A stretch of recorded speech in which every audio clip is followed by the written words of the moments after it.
Nagtapos na ang kampanya ni Alex Yala pero big time ang kanyang ginawang run sa kanyang career. Natalo niya ang world number 25 Jelena Ostapenko at ang world number 5 Madison Keys at ang world number 2 Iga Swiatek. Kamakailan lang, January 2025, itong si Alex ay nakatungtong bilang top 134. Pero ngayon mga idol, biglang tumalon sa ika-top 75. Kahit natalo man, malaking achievement at malaking milestone ito para sa kanya. Success na success itong si Alex sa edad na 19 years old. Grabe, saludo ang buong Pilipinas sa'yo.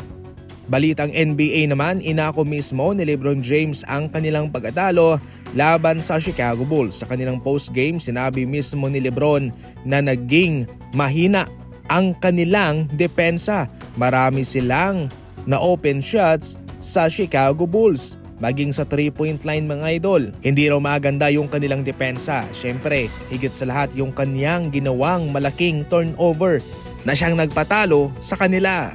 Sa huli, sinabi mismo ni LeBron na baliwala pa rin naman kung magkakaroon ka ng malaking puntos pero talo naman kayo. Ibig sabihin niyan, importante pa rin talaga yung manalo kahit na hindi man ganoon kalaki yung puntos na kinamada mo, pero nabigay mo naman ng panalo ang iyong team. Aba, yan ang pinakamahalaga sa isang laban. Gayon pa man, tao lang si LeBron, nagkakamali siya. Pinag-uusapan din sa ngayon na baka ito na yung mga senyales na siya'y magre-retiro na dahil parang wala na siya sa kanyang focus. Sinabi mismo ni LeBron mga idol sa isang podcast na alam niya na kung ano ang mga hudyat na siya'y magre-retiro o magpapaalam na sa mundo ng basketball.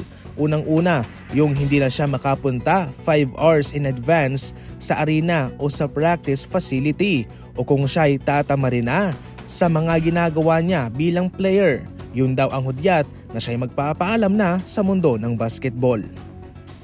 Superstar in the making itong si Josh Giddey ngayon sa Chicago Bulls.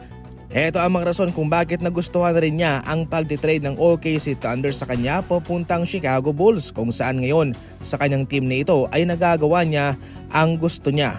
Ngayon sa huling 10 mga laban, itong si Josh Giddey ay nakapag-ipon na ng 220 points, 96 rebounds and 100 assists. Hindi birong numero yan. Grabe mga idol ha, bala superstar talaga itong ginagawa ni Josh Giddey at jackpot ang Chicago Bulls sa kanya. Kung ipagpalagay na kung nanatili si Josh Giddey doon sa OKC ay hindi naman talaga siya magsha-shine, kung saan nandoon si Shai Gilgeous-Alexander, masasapawan siya. Ngayon sa Chicago Bulls ay nagagawa niya ang lahat ng kanyang gusto.